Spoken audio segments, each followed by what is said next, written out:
that's a tough one right there. Also, my North Carolina Tar Heels lose to California 35-30. Very high stats game. So that is, sad out the gate to see my guys end up losing that game.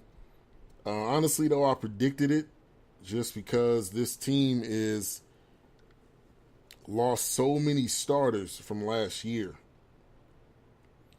that you just don't know what they really were going to bring to this season.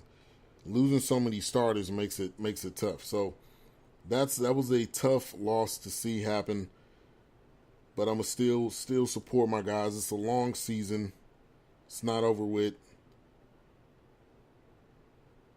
And I think they're going to learn some things. I think they're going to get somewhere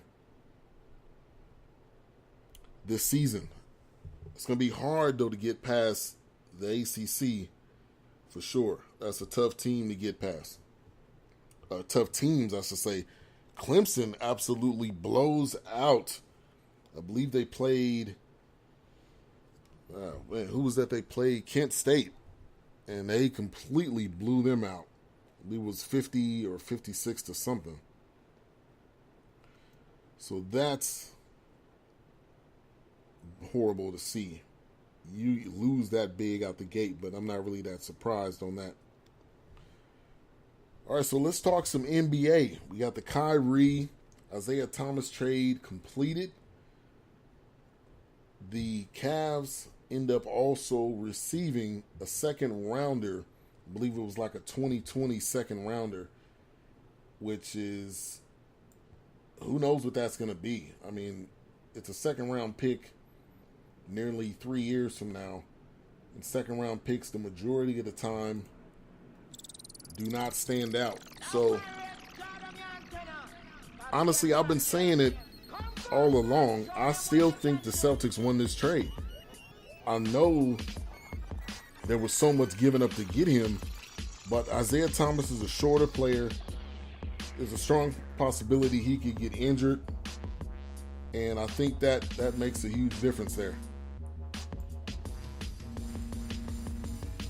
And we got our next guest up on the line, Mike Truth, in the building. What's going on? Man, happy to be here. What a basketball summer we had. Of course, I had to come on and talk about it. Yeah, man, I appreciate you.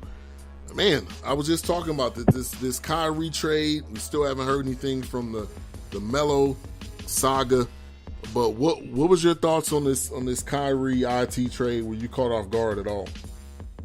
I was not, literally. I've been knowing Kyrie since his New Jersey days, AAU ball. That's the type of player he is. He's always want to be the man.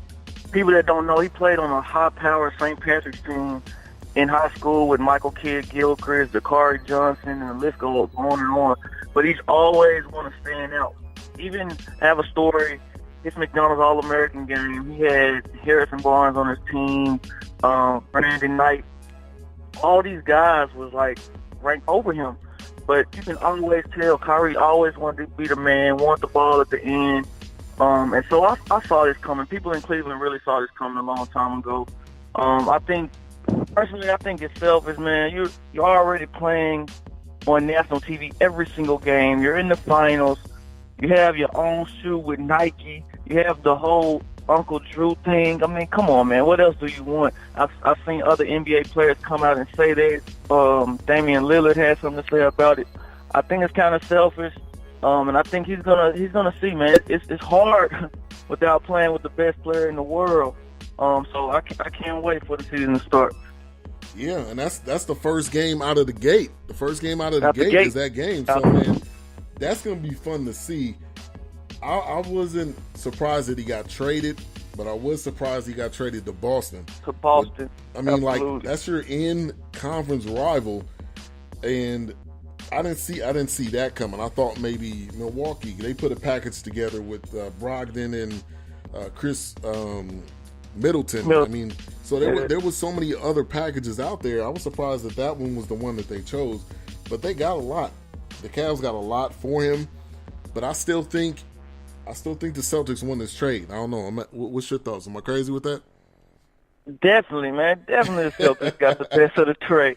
Kyrie Irving, I don't know, looking on Twitter, I think people forget how good Kyrie Irving is. He was MVP in an All-Star game. He was MVP on the Olympic team. I mean, the kid has game. Let's not take anything away from him. The kid has game. I think he's 2 times the player Isaiah is. Isaiah has had a great career.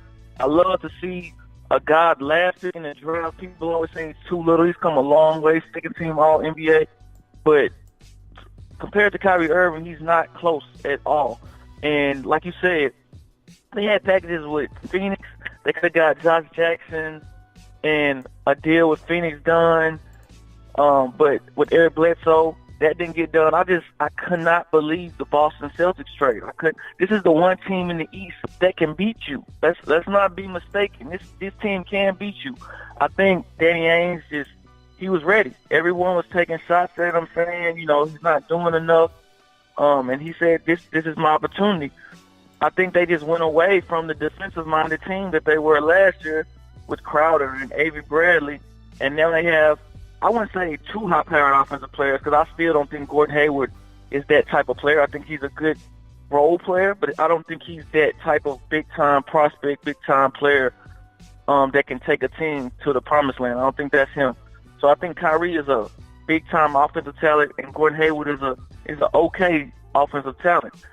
I think they need big things from Tatum, and they need big things from Jaylen Brown. I think Horford is still going to get the same thing out of them.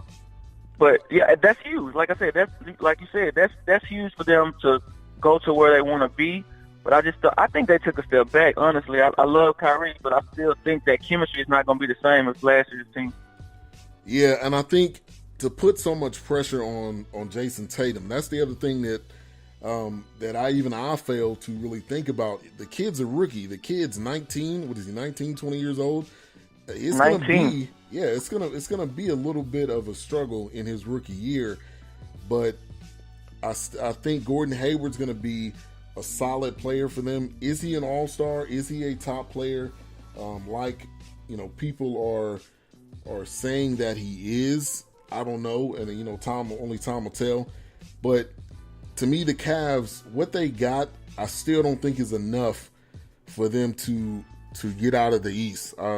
I don't think it's enough. I think they wanted to trade Kyrie so bad that they took a deal that looks very promising. You got draft picks, you got all this stuff, but draft picks may not amount to anything.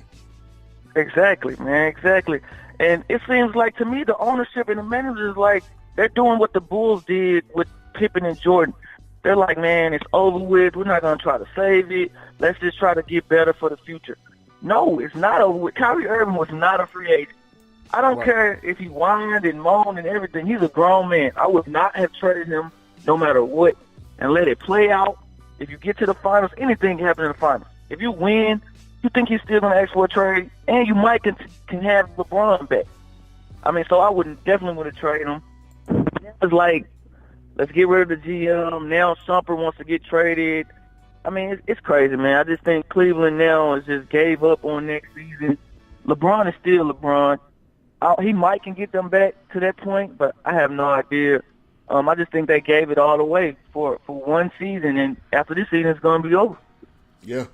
I mean, you got this LeBron thing on the horizon, and for everybody out there, people were saying, this is fake news with Kyrie. Kyrie is the ones that get traded. This is fake. This was real. There is some This is real. There's some real and some fake to everything. I think he came in the office and said, I want to get traded? I don't know, but I do think he said, I'm not going to be second fiddle to LeBron no more. I'm not going to depend on this guy to carry this whole team. Like I said before, man, this been known for a while. Kyrie, exactly the player Kyrie is. He wants to be the man. Like I said, I agree with you. I don't think he personally went to the office and said, hey, man, I want to get traded. That'd be crazy. I don't think he did that. I think he had his representation go in and say, man, y'all promised me this. I love playing with LeBron, but I think it's my time now. Yeah, I think he did that. I don't think he knew it was Boston that was going to happen, but he's in a great position with Boston. He's the man. Gordon Hayward is a second-tier player to me, but he's a good second-tier player. Al Horford is a good second-tier player. He has young players. I think he's going to get everything he wanted, but he's going to see it's going to be very hard without the king. It is. Very. Now he cannot say, I'm in the shadows of this person, or it wasn't my shot, so it's not on me. It's going to be all on him. And there's going to be a ton of crap that gets thrown at him if this does not work. If he misses a shot in the Eastern Conference Finals to like win the series, or whenever anything goes wrong, he is going to be hung up on this pedestal to fall. And can he live up to it? That's what it comes down to. Can he live up to what he wants? Absolutely. Like you said, it's going to be tough. You got to realize you're being traded to a guy that's everything in Boston. Isaiah built up such a great fan base in Boston. Boston is one of the best basketball towns in the world. Legendary. And this kid played 2 days after his sister passed away and gave his heart and soul to this team. Now they traded you for him? Oh, man. You have a big eye on you right now. And like I said, if Kyrie struggles, those fans are going to be hard on him, man. But this kid, he compares himself to Kobe. Like, he sees himself in that kind of light, how good he is. And he's going to bring it, but I just hope, everything turns out good for him, because it's going to be tough early on. Yeah, it is. Now, do you think LeBron is staying? Do you see LeBron staying or leaving after this year? That's a tough one, man. This guy's Cleveland, born and raised, Cleveland, in his blood, everything. I just can't see him leaving twice. I just can't. And so many people talk like it's done. He doesn't have anything to prove in Cleveland. He's going. And, if he leaves, of course he has to go to the Lakers. There's no other team he can go to. Let's just talk about it. LeBron is a business now. He knows Maverick. Everyone knows Maverick, his friend, business partner. Rich Paul, his whole team knows that the next step is the Lakers. That's the only other place they can go to make another big-time move that'll change the whole entire, not just NBA, but the sports landscape. That's the kind of moves they look to make with Clutch Sports and LeBron and Maverick and all of them. And that's the only place I see him going. Now, if he's going to go, that's a tough one, man. I really do not know. I really don't. I just can't see him leaving Cleveland twice. I never thought he would come back to Cleveland in the first place, but leaving twice, I just cannot see. Yeah, that's a hard one to fathom, to stab your city in the back twice. A city that burns your jersey, and then a couple of years later put the jersey back on. You win a championship. They're on a roller coaster right now. They're on a complete roller coaster, and for him to do that, to me, just shows he is more of a business now. This is the LeBron James company. This is not LeBron James, I'm just a basketball player, I just want to win championships. Going to LA would do so much for his brand, his business. He's got the TV show, The Wall, that's on, I believe, NBC or whatever. He's got some other shows. He wants to go into acting. Survivor Remorse, he's executive producer on that. The guy he's a businessman. Like, you can't take that away from him. He changed the game with that. He understands business, and he's taking his platform from the NBA to everything else. And on that landscape, he's doing so many great things with the Boys and Girls Club, with his missions, his philanthropy, he's changing the game. Even with younger players now, he can go, like, I think 2 days ago we saw him with Cam Reddish, the big-time prospect that just chose Duke. So he has his hands in so many things, and business-wise, he sees things before they happen. So in that aspect, like I said, I can see him going to the Lakers, but I just cannot see him doing this to this city 2 times. I just can't. Yeah, I agree with you on that, and it's a hard one. It's a hard one to really think about and to really fathom what's going to happen with LeBron. Once again, we're talking with Mike Truth at King of B-Ball News on Twitter. Want to give a shout out to Courtney Harden in the chat room. Everybody that's tuned in, you can join in on the chat room. All you do is go on Spreaker.com or go on the app, log in on through your Facebook, email, Twitter, I would love to get your comments on what we're talking about.